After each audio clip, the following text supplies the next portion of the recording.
अवधूत चिंतन श्री गुरुदेव दत्त श्री स्वामी समर्थ।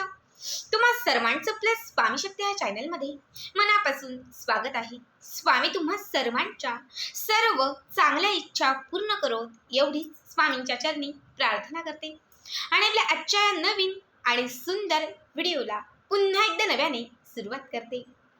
फक्त बघा 28 मार्च गुरुवार अत्यंत विशेष आणि महत्त्वाचा दिवस, कारण आज आहे संकष्टी चतुर्थी।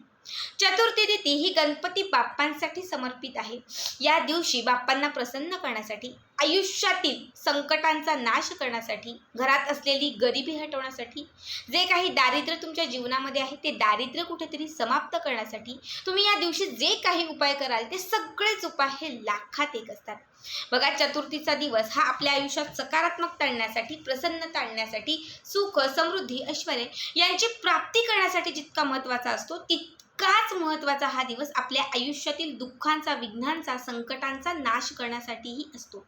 गणपती बाप्पाला आपण सुखकर्ता म्हणतो, गणपती बाप्पांना आपण दुःखहर्ता, विघ्नहर्ता, संकटहर्ता म्हणतो, कारण ते आपल्या आयुष्यातील दुःखांचा, विघ्नांचा, संकटांचा नाश करतात आणि आपल्या जीवनामध्ये सुख समृद्धी आणतात।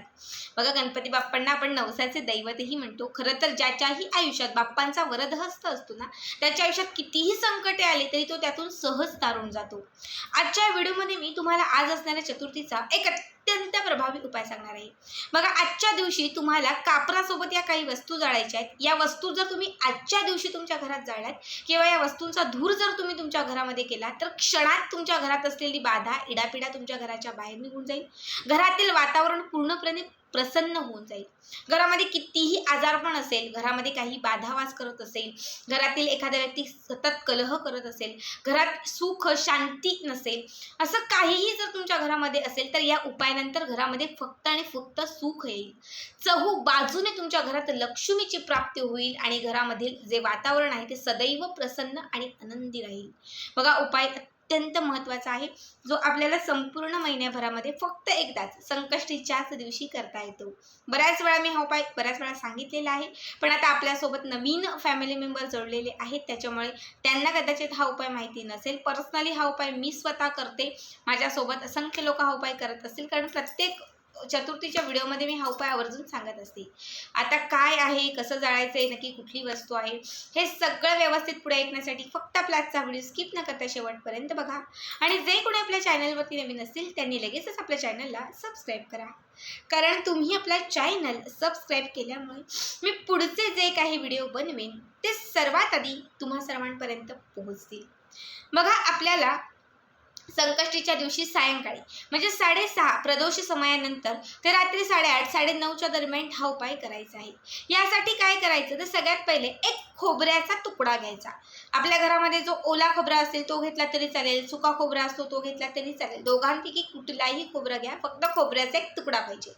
याच्यावरती 2 कापराच्या वड्या ठेवायच्या आहेत, मोजून 2 कापराच्या वड्या ठेवा आणि 7 अख्ख्या काळ्या मिऱ्या ठेवा।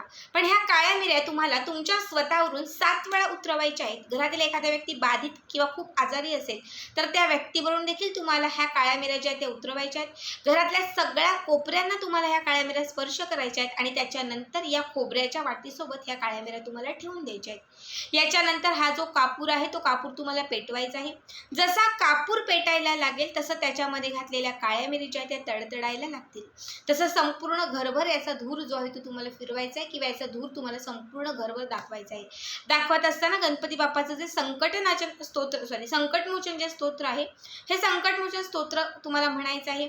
येत नसेल गुगलला जा, यूट्यूबला जा, तिथे फक्त संकटमोचन स्तोत्र टाका, येऊन जाईल। ते फक्त श्रवण केलं तरीही चालेल। जोपर्यंत हा धूर होत आहे, जोपर्यंत हे पेटत आहे, तोपर्यंत हा स्तोत्र सतत तुमच्या कानांमध्ये ऐकण्यात आला पाहिजे किंवा सतत तुमच्या तोंडातून त्याचे उच्चार आले पाहिजेत। बघा, त्याच्यानंतर जेव्हा हे थोडंसं शांत होईल, म्हणजे याची आग थोडीशी जेव्हा शांत होईल, राख याची थोडीशी थंड होईल, त्यावेळेस काय करायचं तर एक मगभर पाणी घ्यायचं, त्याच्यामध्ये ही राख टाकून द्यायची, हे मिक्स करायचं आणि घराच्या समोर हे तुम्हाला असं शिंपडायचं आहे। ठीक आहे, हे जे तीर्थ असेल हे तुम्हाला घराच्या समोर असं हाताने शिंपडायचं आहे। बघा, हा उपाय केल्याने 24 तासांच्या आत तुमच्या घरामध्ये सुख येईल। बघा, पैसाच म्हणजे सगळं काही असतं असं नाही। बऱ्याच वेळा अशी लोक तुम्ही बघत असाल ज्यांच्या घरात पैसा असतो असतो, सगळं असतं, पण सुख समाधान नसतं. आपण पैशाला जरी लक्ष्मी म्हणत असतो तरी सुख समाधान ज्या घरामध्ये असतं त्या घरात खरी लक्ष्मी वास करत असते. जेव्हा कितीही काही केलं तर घरात सुख आणि समाधान येत नसेल, तुम्ही हे उपाय करायला सुरुवात करा. असंख्य पटीने तुम्हाला याचा लाभ होत जाईल. या उपायाने तुमच्या घराची बांधही खुली होईल, घरात सकारात्मकताही येईल, घरामधील इडापिडाही समाप्त होईल आणि तुमची इच्छित मनोकामना एखादी असेल तर तीही पूर्ण होईल. ज्या ज्या कामांमध्ये सतत तुम्हाला अपयश येत होतं ती कामं तुमची मार्गी लागतील आणि प्रत्येक गोष्टीमध्ये तुम्हाला यशाची भरभरून प्राप्ती होईल. बघा, आता हा खोबऱ्याचा जो तुकडा आहे, हा तुकडा पूर्ण जळणार नाही, फक्त त्याच्यावरतीच आपण ह्या वस्तू जाळणार आहेत. तर खोबऱ्याचा जो तुकडा आहे तो तुम्हाला निर्माल्यात टाकायचा आहे. तुम्ही विचाराल की ताई खाऊ का किंवा नक्की काय करायचं? तर अजिबात खायचा नाही, काहीही करायचं नाही, पुढच्या चतुर्थीलाही तो वापरायचा नाही. हा खोबऱ्याचा तुकडा सरळ तुम्हाला निर्माल्यात टाकायचा आहे. जे आपण निर्माल्य देवांचं रोज वाहत्या पाण्यात किंवा मग तुम्ही जर झाडाखाली टाकत असाल तिथे तुम्ही निर्माल्यात हा खोबऱ्याचा तुकडा जो आहे तो टाकू शकतो.